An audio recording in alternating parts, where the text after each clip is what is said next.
So yeah, I like this stuff. I'm not sure many other people do, and I understand and appreciate that. But I've spent the last 15 years of my life dedicating it to internal controls. And saying that out loud actually makes it sound kind of sad. So, come on. well, yeah, I only know one other person in the world like me, and we geek out together talking about socks, but not many people can really do that. So, in any event, I love this stuff. I do it every day. Like I said, the last 15 years I've been doing this. We do this all over the world, and I invented the Internal Control Made Simple tool suite over 15 years ago because I felt like the idea of internal control implementations taking 6 to 9 months and costing millions of dollars was ridiculous. It shouldn't do that. I have a Six Sigma background. Are you guys familiar with Six Sigma? Basically using math, statistics, to try to get you from A to Z with the fastest amount of time possible with the least amount of defects. You apply that to like airplanes. They use Six Sigma on airplanes. The airplane comes back in. They know how to review it, do the maintenance on it, and send it back up into the sky with the idea that it's not going to fall out of the sky. We took that idea and applied it to the accounting department because we wanted to shave a couple of days off the close, so we used statistics and science to do that. We wanted to get from A to Z with the least amount of defects and ultimately save the company millions of dollars. I'm a big believer that the close isn't really all that beneficial. It's a necessary evil. So that was a great starting point for my career in doing this type of work because that's the light went off. And I just said, you can really do something with the procedures and have it be very effective. Our name means Visual Basic Tools. That's always a question I get. We created our tool set in Visual Basic, which is a Microsoft programming language. It runs in Excel. We did that intentionally so that nobody could blame not being able to do their SOX work on the software, because they do. And so if you know how to run Excel, you know how to use our products. I do this all over the world. I go to countries where we don't speak the same language, but we all can pretty much use Excel and grunt and point, and it works, so it's good stuff.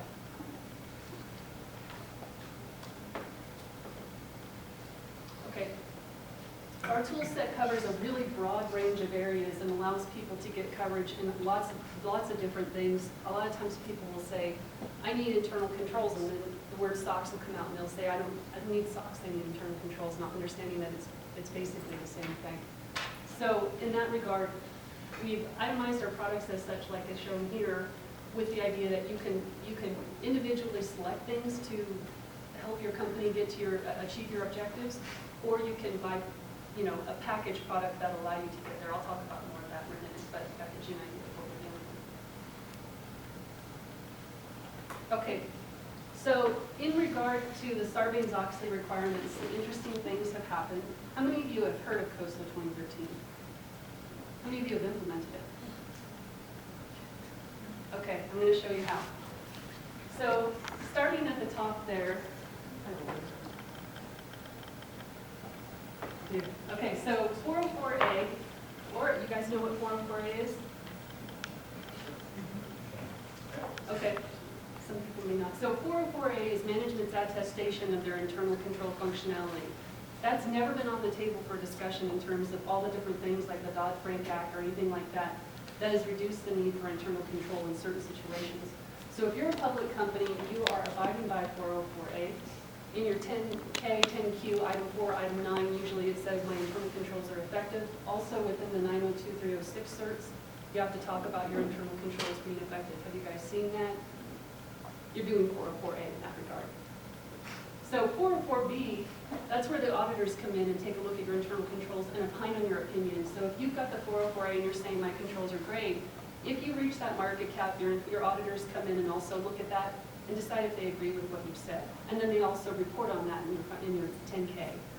So then 404C came along because 404B is expensive. Usually doubles your audit fees. Is that about right, guys? Yeah.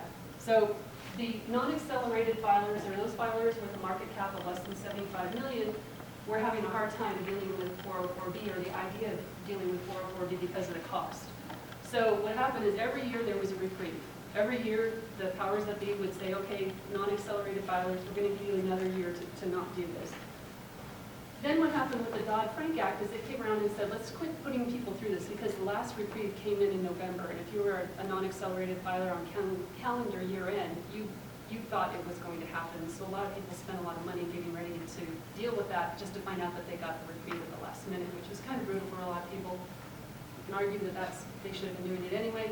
That aside, a lot of people are really frustrated. So the Dodd-Frank Act said, let's just deal away with that, and if you're a non-accelerated filer, you don't have to deal with 404B permanently. Well, the AICPA and PCAOB seem to specifically the PCAOB seem to take a different tone when that happened, because at that point they adopted that right there, ASA through 15. So these three things up here apply to the public company, the company itself, the SAS 104 through 115 section there, along with that line, ASA through 15, apply to the auditor. So what happened when 404C kicked in and all those non-accelerated filers were allowed to say, okay, we don't have to deal with 404B ever unless we reach that market cap. The PCAOB came in and said, we're going to go ahead now and make the requirements on the auditor be such that you have to look at their internal controls as part of your audit procedures. So the onus flipped, it went to the auditors. So now if you're a non-accelerated filer or even a private company and your auditors are asking to look at your internal control documentation, you can blame that right there. Now the newest thing, the COSO 2013. So that's due at the end of this year for the your fiscal filing after 12/15/2014.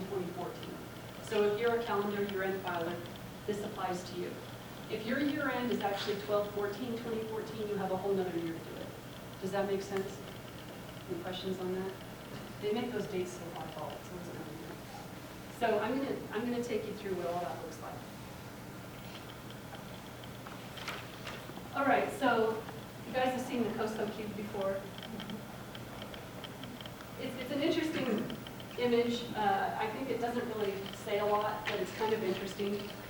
What they're trying to show is the interconnectivity between the different slices of the procedures within your company.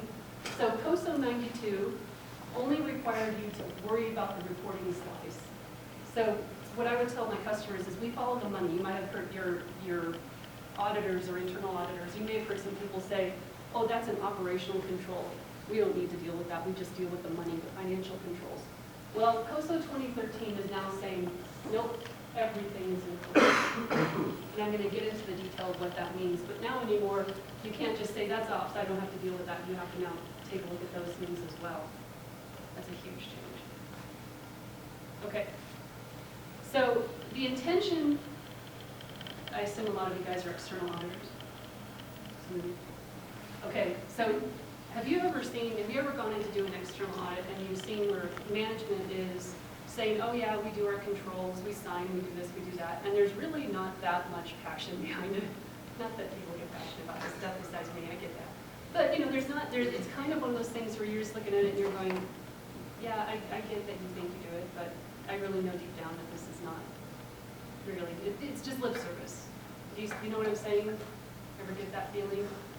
Okay, so when I read this, and I spent the last 10 months studying nothing but COSO 2013, so when I read it, I thought, my initial take on it was, this is a brilliant move in being able to catch those people who do not wholeheartedly adopt this, and who have in the past not taken it really seriously. You know, you get those customers where they say, oh, I gotta do my control, and sign the reconciliation there. You know, those types of people, the new COSO standard is going to shake them out, and it's going to be actually very obvious in the upcoming months. So it's pretty interesting to understand that, and I'll show you how. Okay, so has anybody heard that the new COSO standard makes things easier? I had somebody at a board meeting, an external auditor at a board meeting, say that to me, and I just thought, oh boy. Or have you heard that it's optional? Same auditor said that to me too. I was just like, oh no. Okay, so if you're in a public company that is listed on a U.S. exchange, this applies to you, 100% period. Does anybody question that? Okay, so I want to make sure everybody knows it, because there is no like the 404A, 404B, 404C thing we talked about earlier, where certain people had to do it, certain people don't have to do it. This is 100%. It applies to all public companies on U.S. exchanges. So I'm going to go into detail about these different bullets. But this, taking from this assumes you already have your internal control infrastructure in place and have that. It's a mature infrastructure. You've already dealt with that at least once. So I'm not taking it from that. If you had to do an internal control infrastructure, a full implementation, that's a separate conversation than what we're talking about here. This is in addition to, so just FYI. So you guys have heard of the objectives? Objective setting. So to back it up for a second, I'm going to go keep pointing the wrong thing. There. So the objective settings now are, what they're wanting you to do is say, what's my overall company objective? And a lot of times what I tell people, start from your mission, vision, or strategy statement. Start from there. What are you trying to accomplish as a company? Then they're going to take you through having to set objectives for these areas in that COSO queue. So let's go in here. This all comes together, I promise. So they're wanting you to set objectives and come up with objective definitions over those areas as stated there. And they want you to have objectives defined for financial issues, non-financial issues, operations, compliance issues. And luckily, the guidance from COSO has given us a very good, almost like a little map of how to do this, which I'll talk about in a second. But these are things that you're going to have to start thinking about. So the way we've dealt with this, like I said, I've spent the last 10 months studying this and updating our product suite to be able to handle this. And what you have to do now is, see here, and I know it's small, but starting with an operational objectives, the COSO guidance actually gives you some examples of what that might mean to you. So what we've done in our tool suite is we've just made it so the customers can go ahead and fill this out and fill it out for them and use it as a checklist. And I know that's a bad word if you listen to the PCAOB just came out with a statement on COSO 2013 saying don't use it as a checklist. And I'll explain how that shakes out in a second. First off, you have to, because you have to prove that you've done these things. And it's going to be in the spreadsheet. But that's one way to do it. If you want to, you can go to the COSO website and get the actual books. And it comes with some templates in there on how to do it, on how they give you the recommendation on how to do it themselves. Ours is kind of automated and does all these really fancy things, so it makes it easier. But there are options out there.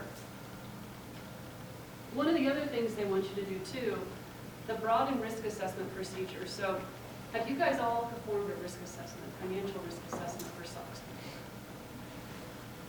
Does that make sense? That is? You do an analysis of your balance sheet, income statement, and disclosures. You take each account and you map it into, for instance, what we do. I'll show you this, I'll come back to this, but this is what we do. So in our software here, we have the financial statements, each financial line item, balance sheet, income statement. You assess its risk based on some materiality measurement. That's subjective. And then you subjectively map each one of those accounts into each individual process to show the activity within those accounts and show how those particular processes might have some risk to them, just on an XY intersect. So determining your materiality is one of the things you have to do, as you probably have, some of you.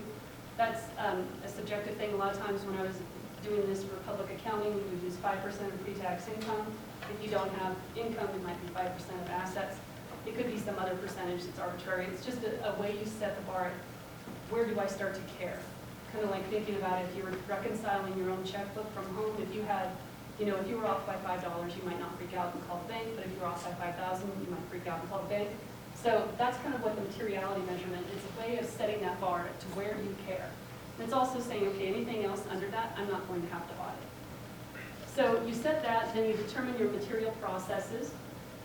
And one of the new things in the risk assessment procedure for the financial side, which this is the financial side, is that you have to set the value on why you consider that to be an acceptable level of risk. You have to actually put it into words. Why does this matter to me? What is it about that value that makes it so that I can say, okay, this is a reasonable level for me, and actually define it? Like I was saying earlier, it's going to really help shake out those people who haven't solidified the formalization of an internal controls procedure yet. Because a lot of people have that in their head, but actually having to write it down and then be audited against what you wrote down is going to be a huge wake-up call for a lot of people. So I'm going to back up for a sec. So the other thing that we're having our customers do is an operational risk analysis. Does anybody do one of those? And that name can mean a lot of things. But what that is for us is, and it's almost like a disaster recovery plan, even though I know disaster recovery doesn't apply to SOX and hasn't since 2005. But now anymore, what it's causing people to do is say, like, as a, for instance, I'm from California, and one of our customers is in pharma, and they're in last stages of clinical trials. In the operational risk assessment, it says, okay, what's the likelihood of there being an earthquake that would destroy our facility? What's the likelihood of one of our executives leaving? Or what's the likelihood of our clinical trial not being approved? These are things that aren't in a financial risk assessment, but these are risks to a company. Kind of like in the risk area of your Q or your K, it's kind of like that, but it's on a more tangible level, like, you know, not just talking about what if a rock falls out of the sky and it hits our CEO on the head and he goes down. No, this is actually things that could literally happen, and inside of the operational risk analysis, you put in there a high, medium, or low ranking as to the probability of that happening. If something is high risk, then per the new standard, the new COSO standard, you have to do something about it. You have to set up some sort of contingency plan on, okay, if there's an 8.0 earthquake and it destroys the building, what is the contingency? Because as an executive of the company, you're fiscally responsible for that company continuing to run on the behalf of the shareholders. So what are you going to do about that if that were to happen? Are you just going to let it crumble and not do anything? Well, that's lost material right there. So you want to make sure you have a plan. That's part of COSO, so the operational slice of the cube. That's a totally new thing.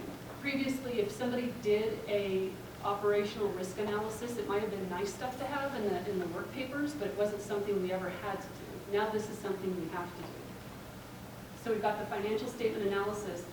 The other thing we have in here is that acceptable level of risk, like I was telling you, and some other things, some interesting new things, non-financial disclosures and their associated risks. So as for instance, using the pharma company as the example, one of their non-financial disclosures for that situation when we did the COSO work was their clinical trial doesn't get approved and their drug fails.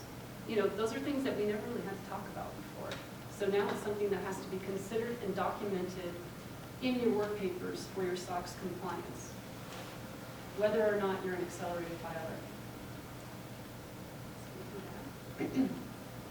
Okay, the next is the principle setting. Have you guys heard there's 17 principles you guys have to figure out and look at? You heard about the 17? Okay, so the 17 are, so you've got your 3 objective areas and 17 principles. That's what a lot of people, you hear them say that. But actually, the 3 objective areas are actually about 7. And the 17 key principles have over 130 descriptions of how to meet each one of those things built in the back end of it from the guidance itself. So at the end of the day, it's a huge amount of documentation. It's a serious, serious effort. I mean, if you think about it, some of our customers that are small, they don't even have 130 controls to begin with. Now they have to actually go in there and define 130 ways they're mitigating these 17 principles. And the other interesting thing about that is they're going to have, these are things that you're going to be judged on. So you guys have heard of a material weakness, a significant deficiency, and a deficiency, those types of things. They've changed some of those definitions too. Those still exist, but they were slightly tweaked on it, a new tweak on it now. There's a major and a minor deficiency, and what they're saying now that if your principles or objectives are not working and, you know, tested as functioning, you cannot claim a clean opinion. So they're extremely important now. And I'm going to show you what some of those look like. So again, straight out of the guidance, what we built, the way we took this, and I know it's small, and we can give you guys blown up versions of it, but the way we approached it, because no one has done this before, I mean, some people may have adopted it last year, but I don't know any external auditors who actually knew what to do with it. One of my customers just last week told me that they had done the COSO stuff, we had helped them with it, and they had a Big Four external auditor, and they said they presented it to them, and they said, great, give it to us, because we're going to take it and run with it. And that's funny, because when I was at PwC, first years of SOX, we did the same exact thing. We had a customer to give us stuff, and we're like, oh, that's clever, let's do that. So everybody's learning. It's a new year. I think, honestly, I think this is going to be 2004, 2005 all over again. It's a huge change, huge. So what we've done as a company with all of our customers, because we do internal controls, internal audit, we have taken everything to the letter of the law and built it out. I mean, like I said, I spent 10 months working on this, doing nothing but this. So letter of the law, we built it out to say exactly how the guidance reads. only because we don't want our external auditors to be able to come back on our customers and say that they didn't do something because that's a failure on our part as their vendor. So at least we've got everything. Now, in the first few years of SOX, you guys probably remember the entity level controls are defined by COSO, and there was like, in the beginning, there was like 43 of them, and whistleblower hotline, and code of conduct, and employee handbook, and all those really great standbys. Those are all from the COSO guidance from 1992. The COSO guidance from 2013 has, now the entity level process is almost 83 controls long. So that's obnoxious. Because like I said, a lot of our customers, some of our customers don't even have 50 controls. So now they're going, if you look at it literally, you would have to add another 83 controls for just the one process here. So what we've done instead is, to the letter of the law, we went in there and built these templates that allow our customers to map it out. And the one thing to note is that the guidance says that you can, at your discretion, you can decide that if some of these aren't applicable to you, you can decide to not document them or not have them embedded in your internal control infrastructure. The concern I have about that, and this was the same thing I saw happen back in the day in the 2004-2005 time range, was that if the same caveat applied to the 1992 Q, and the caveat, whenever somebody took advantage of it and said, oh, I don't need to have a whistleblower hotline, it's my discretion, management sets their internal controls, I can decide I want that and that's that. The only times I saw somebody do that, every single time it was a deficiency from an auditor.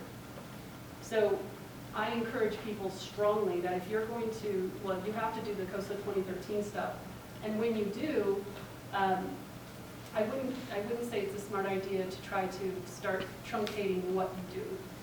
That's just, I think you're opening yourself up for some trouble, because this year's going to be so hard on the auditors trying to figure out how to do this, that if you try to customize it for yourself and say, oh, we don't need these things, I think it's going to be 2005 all over again. It's just going to be a deficiency for you. So my recommendation in doing this every single day for the last 15 years, do what they say to do, and then maybe in years 2 and 3 and beyond, then you can start to trim. But until then, I think you're setting yourself up for failure, a potential failure that you may not know about until the last minute. Your auditors may be okay with it initially and be like, yeah, that's okay. They're going to get auditing guidance from the mothership throughout the year, and then at the end of the year, they might get you with, no, it's not okay, and that's going to be too late. So your best bet is just not fight that battle this year. It's just going to be too hard.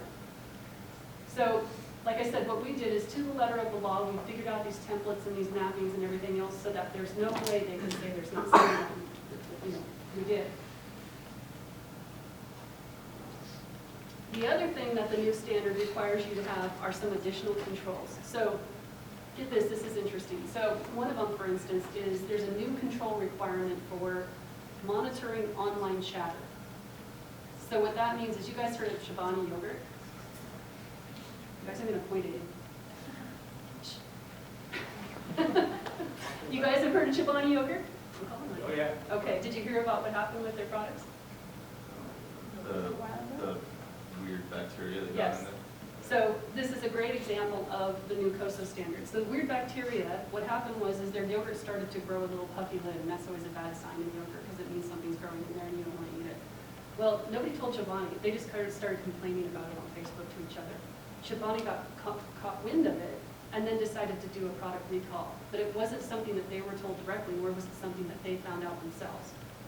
So in that regard, and the new COSO standard requires that you have a control that talks about someone monitoring your online chatter. For that very reason, it may mean that you need to have a product recall that you're not aware of and nobody's telling you about, but they're talking about it on the internet, talking smack, and then you got to go do some damage control. So that's an example of a new control that you have to have. And there's several others that are like that. Just interesting, trying to modernize the whole idea of approaching internal controls, but then also just some things that could be very beneficial if it turned out that your products weren't effective and you weren't quite aware of it. So the other thing we did is, in the risk control matrices that we have, we did two things. So that the principles and operations that I showed you guys, those are not the additional controls I just talked about in the last slide. That's in addition to, you have to have that in addition to your regular control infrastructure. So what we also did was went through all of our different software tools and added the principles and the various objectives within the control matrices to prove that we've met everything we needed to meet. And that's an important thing for you guys to do as well, because you're going to have to take your various processes and prove to your auditors that you've met the 17 principles, all 130 of those points of focus, and that you've got the spread over those objective areas. And this is a very good way to do it inside of your control matrices to show how you've met those particular things. And like I said, they go into the topic. You can get the stuff from COSO for $250 and have everything you need there to do it yourself. And I've never said this before, but I'll say it now. Given that I do this every day, and this is my passion in life, it took me 10 months to figure it out. If you guys have the resources to do this, and you want to figure it out on your own, you should have started about 5 months ago.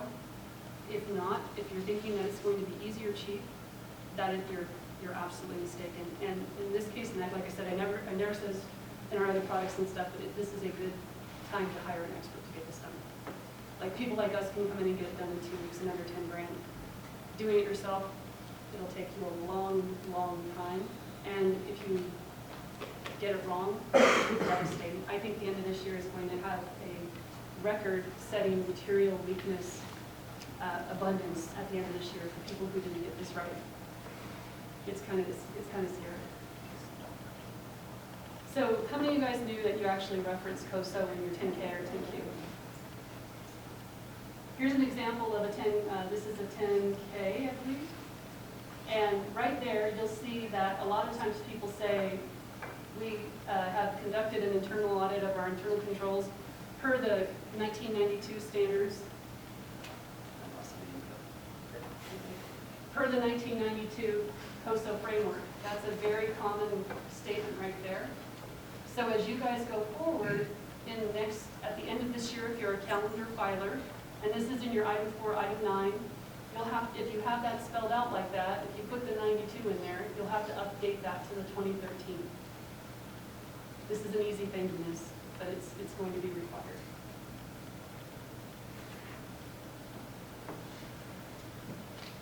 So some of the things that we offer as a company and why we do this, you get your CPA, you get your accounting degree, all those things are in a general bubble. You get that for a general practice. So you don't have to get a CPA in how X company does finances. You have a general CPA, you can go and do finances across different companies and even in different countries sometimes. And given that idea, what we set out to do initially was try to leverage that, like what's common amongst every company and what's not. So what we have done is using a lot of 15 years worth of refinement and working, I worked at Fortune 15 companies and was in charge of their SOX work and such, and also Six Sigma. We have predefined the controls, the best practice controls, and like I said, after years and years and years, thousands of hours of refinement across these processes. And just thinking of it from the idea that, if you take McDonald's, Target, a winery, Toys R Us, and Ford, as those companies, they all have to close their books, they all have to account for a product, either tangible or intangible, they all have accounts payable, they all have receivables, all of them are going to have some level of fixed assets. So there's these common things, just